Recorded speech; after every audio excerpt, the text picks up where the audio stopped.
akan kodahu ila menghasilkan pahala. 20 Allah memanggil malaikat istri dan anak-anaknya lebih mendekatkan dunia sedang dilanda dengan fitnah. Assalamualaikum warahmatullahi wabarakatuh.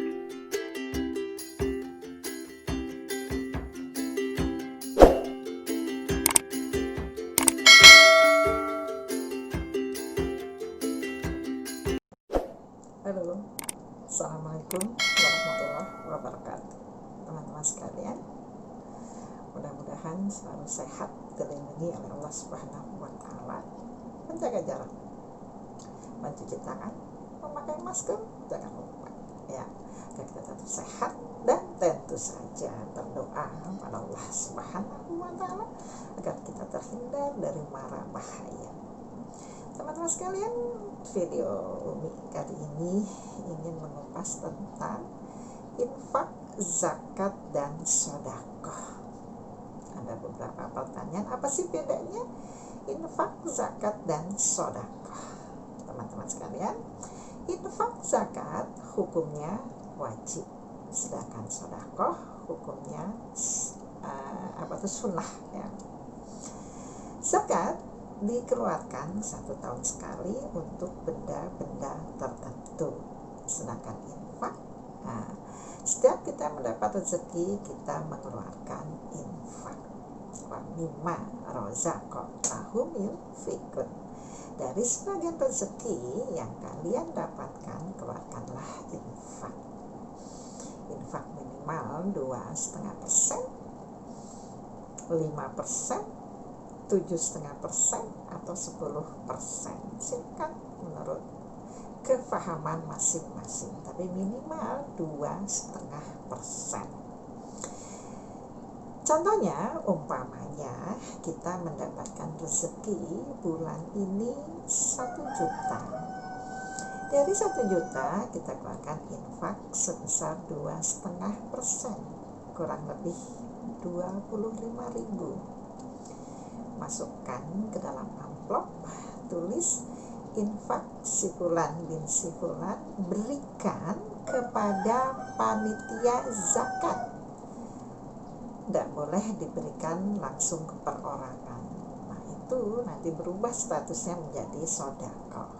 Sisa dari setelah dikeluarkan infak 25.000, sisanya boleh dipergunakan untuk sedekah, tapi infaknya sendiri tidak boleh diberikan kepada perorangan, nanti berubah menjadi sedekah ya. Itu banyak kekeliruan di masyarakat. Infaknya diberikan ke janda tua, ke panti jompo langsung, itu tidak boleh ya. Perintahnya itu harus melalui panitia zakat, amil ya. Sisanya dari uang-uang itu silahkan mau untuk sehari-hari, sedekah kesana kemari atau beli apa-apa, yang penting itu sudah dikeluarkan zakat, berarti sudah sah untuk dipakai ya, sudah tidak ada lagi haknya sabilillah. Dan bagaimana dengan zakat? Zakat adalah harta kita yang kita berikan ke benda-benda tertentu, contohnya emas. Diberikan emas bulan ini 10 gram, bulan besok 20 gram, bulan besoknya 20 gram, sampailah berjumlah 160 gram. Nisabnya emas 160 gram itu sudah harus dikeluarkan zakatnya. Setelah si A mempunyai jumlah emas 160 gram ya, contohnya tahun ini punya 160 gram, bulan Oktober umpamanya, Oktober tahun depan masih tetap itu 160 gram, berarti sudah wajib mengeluarkan zakat 2,5%. 2,5% dari 160 kira-kira 4 gram. Ambil dari 160 gram ini 4 gram, serahkan ke amil panitia zakat infak ya. Bahkan tulis zakat emas si fulan bin si fulan. Kalau zakat yang dikeluarkan diambil dari jumlah emasnya, berarti tahun depan si emas ini karena sudah tidak lagi 160 gram jumlahnya, itu sudah tidak perlu lagi dikeluarkan zakat.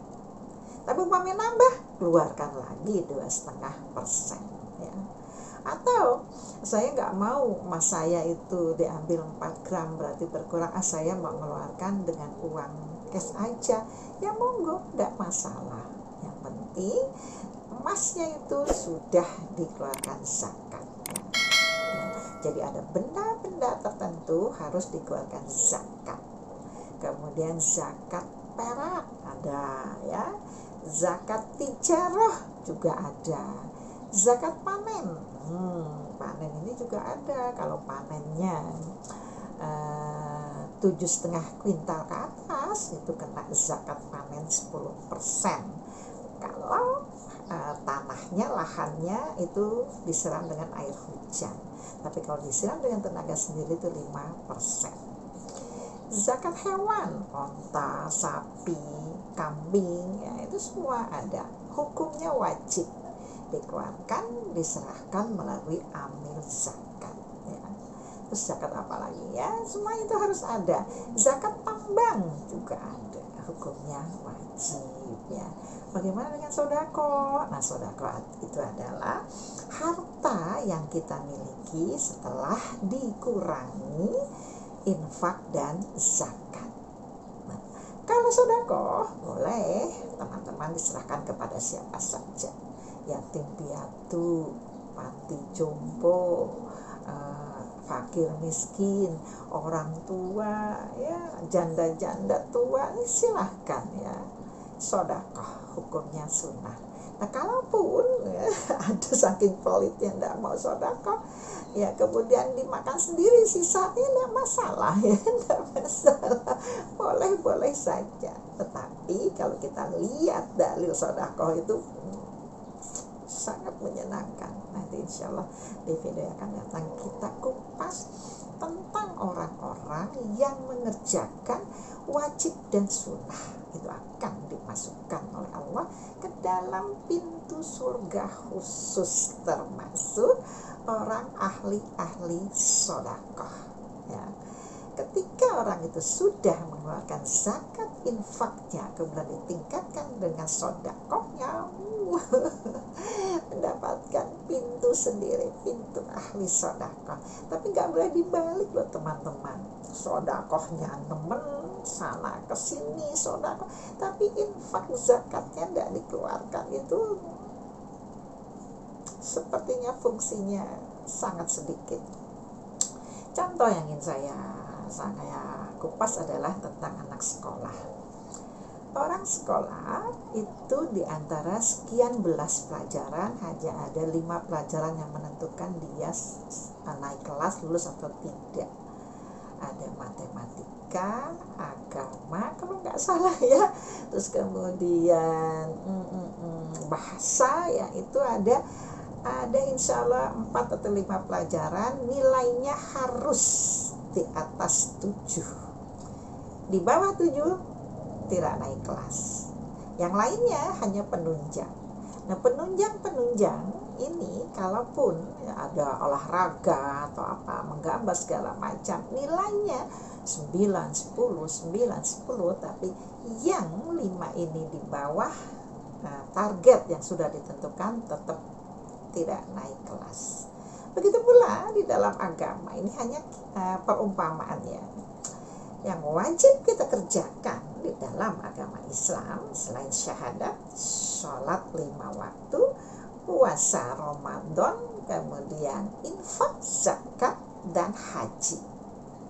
Ini menentukan bisa dikerjakan orang tersebut walaupun mengerjakan beberapa pekerjaan yang mengandung kesalahan, tetapkan masuk surganya itu terbuka lebar.